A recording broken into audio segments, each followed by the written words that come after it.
You know, as we all know, Khurtsidze, I can pronounce his name properly. He's a tough guy, very tough guy. You see, he's strong and comes to wear his opponents down. And unfortunately, Tommy's game plan just didn't work. He's Bill's mandatory, and we're looking to put that fight on in London on the 8th of July. Sorry, 8th of July. 8th of July. And we've got to just finalise a couple of bits and pieces with his team, and hopefully we'll get it on. Whereabouts in London will that be, Frank? We've got 2 venues on hold. One is the Cotton Box, and we're trying to get another venue, which is a bigger one. But obviously, we just want to get Bill out. Bill's been sitting around for a year now, being sodded around by different people who agreed fights, and then they've not happened for various reasons.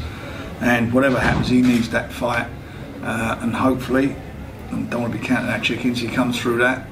He'll be in a fantastic position to actually fight in the unification. All right, Bill.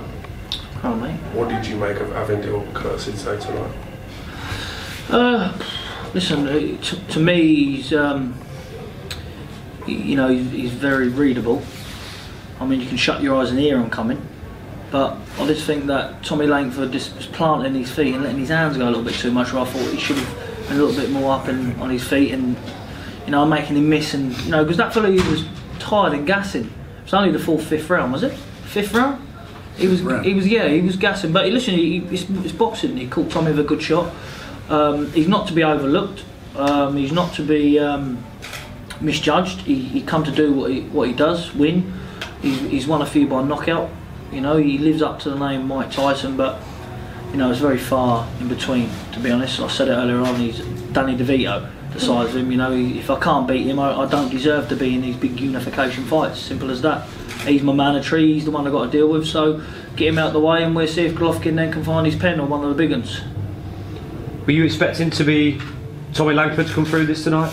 I was 50-50 really. I mean, Tommy Langford, his art's not been tested, his chin, to be fair, has not been tested as of yet, and he's yet to have that big fight to deal with the pressure that if he would have won tonight, he would have been mandatory for a world title. That's all pressure.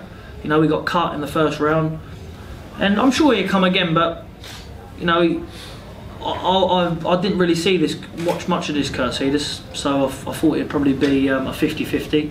But when I watched the 1st and 2nd round, I thought Tommy could win the fight, and I fancied him favourite from the 3rd onwards until he got caught. Frank, you must be bitterly disappointed not to be making Langford and Billy Joe, I guess, now. So well, exactly, and actually, as Bill said, that's how I see the fight. I thought, you know, he had the 1st round, 2nd round, he was still there, but then I thought Tommy was sort of settling himself down and getting his jab going and moving. It weren't to be, and there would be nothing better than an all British or an all domestic world title fight. It would have been a fantastic fight, but that's business, that's show business, as they say. And at the end of the day, you know, the fella come to the other guy's backyard and he won, and he done it in style. So now he's now got the shot at Bill. Do you think the fight's a harder sell with it not being the all British world title fight that you discussed just then? I mean, if he was Bill's mandatory, and Bill was actually going to have to fight him, but what happened, as we said, was we had this Golovkin fight and all the terms were agreed, and then Golovkin, after his fight with Jacobs, is not available now. In some ways, at least now the public know who he is. You know, we'd be selling some guy from Georgia and nobody would really know, outside of you know, the real boxing fans, who he is. Now they know who he is. Bill, do you get the fear factor from Khurtsidze, having watched him tonight? Does he inspire you to want to put on a full show and get to grips with it? Listen, I think when you're world champion, every time you get in the ring is a fear factor, and you know, especially my last performance, terrible, but not really, no. Nobody, to be honest, puts the fear factor in me. It's just I'm a fighter, that's what I like to do. You know, he's good, he's strong, isn't he? You know, that's all he's got. Take away his power, take away some swings. He's the only boxer I know who hasn't got a jab. So, you know, it's one of them, not overlooking him or talking him down, because he's obviously very dangerous. But, you know, that side, a good-minded boxer, even Nassam Nadan, I think he beat him. He's a southpaw. He's a good mover, and I think he beat him comfortable. So I'm not going on that, but you know, if I come in right, I personally think in my own head that I'm the best middleweight on the planet, as long as I come in right 100%. So I don't see why I should be feared from him. It was 7 years since he boxed Hassan and Dam, so he has sort of developed as a fighter since. He's been on a good run. He's got wins. He's got a lot of wins under his belt. Yeah, you know, he's been in with some good men, hasn't he? So listen, like I say, I'm not here running him down, but I'm just picking my faults. There's plenty of good things I can say about him. He's a good puncher. He's got a good chin. He's will to win.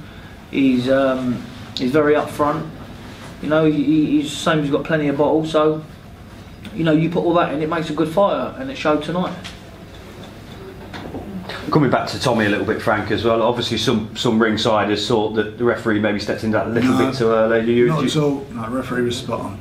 Tommy was very, very. We see a lot of accidents in boxing, and to be honest with you, if it was a son of mine in there, I would shake the referee's hand and say good job, because he got it spot on. He did, and we want Tommy to win, but at the end of the day, his health is more important. And of course, he wanted to go on. He wouldn't want to fight on. That's what fighters do, and that's what the referee's there is to protect them from themselves. He was gone. He was wobbling. I don't think he fully recovered, and that fellow would have, the way he fights, would have jumped straight on him, and I think he would have taken unnecessary punishment.